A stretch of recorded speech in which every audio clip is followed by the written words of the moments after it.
Hi, welcome to Know It Olly ELI5's options. So an option, when you're trading options, options are not actual shares. They are contracts. You are buying a contract that has very specific rules and regulations to it. And we'll get into exactly what those contracts are, because they can get you shares if you want shares, but they are not shares until you take the appropriate steps. I need to promote Project Finance on YouTube for this video.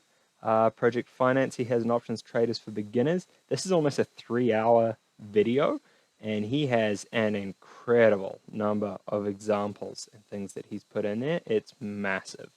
If you need someone to go through and see what they've got, this guy spends a lot of time tackling this from as many different angles. As you can see, he's also got a number of different courses and things that he does here online. Anyway, options. Each contract is for 100 shares. So each time you go and you buy an options contract, whether it is a buy or a sell contract, it's for 100 shares. So that's a really nice way to get exposure to a large amount of shares and stock movement without actually putting in the same amount of money. What you do with your options contract is you pick a time frame. You could pick a time frame between today and next week, next month, 6 months, next year. You could very easily buy one for next year. At the same time as you pick your time frame, you choose a price. Say we're at $100 and you say you think that this company has great fundamentals, you think that they've just got a new board of directors, and you think that they've got a really good future ahead of them. So to be safe, you say it's $100 now, you think they'll hit at least $120 within the next 12 months. So you would go 1 year out into the future, and you would say, I want to buy a contract that says that I can buy these shares for $120 anytime within the next 12 months. And if the price does go over $120, you can exercise those contracts to make money from them. If you have a put contract, then you say the current price is $100. You say it might go down to $80. And so you say, I'll sell at $100 if it goes down to $80. And that's where you make that money, is that if the price of the share at the time is less than what it is when you buy the put contract, then you make money on the difference that way. So you've picked your time frame, you've picked the price that you want it to hit. Just so you know what these are used for, they're used for insurance typically, or for getting much more exposure to the entire market. Say shares are $100, but you can buy a contract for $100. You might want to use that contract so that you have more shares that you've technically got access to make money from. There is more exposure to the market, but it also, of course, as most things, comes with its own risks. So you need to be super careful. Options are dangerous. You need to know so much about them to be able to actually make money on it consistently. Though once you do know what you're doing, from what I've seen, it can be fairly easy to make lots of small returns in really safe ways. So the price of the contract will vary depending on the price of the share at the current time. How long do you want to have your contract for? Do you want it to be for 2 months, 3 months, 6 months? The further out you get, typically the more money you'll spend, because it gives you a bigger window of opportunity to make that money.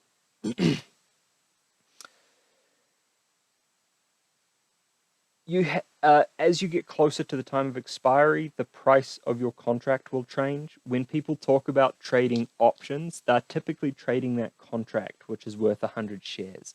So if I bought a contract today that's 1 year out, say for that stock that is currently 100 going to 120, say 6 months down the line it gets to $130, then the price of that contract will be, you've now got 6 months of time left, you're already $10 above the current price,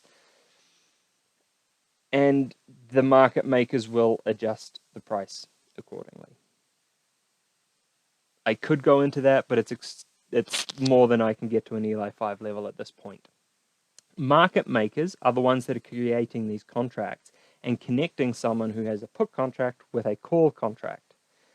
That way, if someone exercises that contract, there's always two people in these contracts. It's not just one-sided.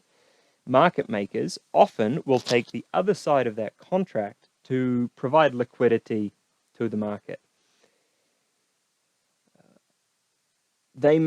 If you say buy a call option for that 100 current, you think it's going to 120. If it never gets over that $120, then you may just lose the money that you used to buy that contract.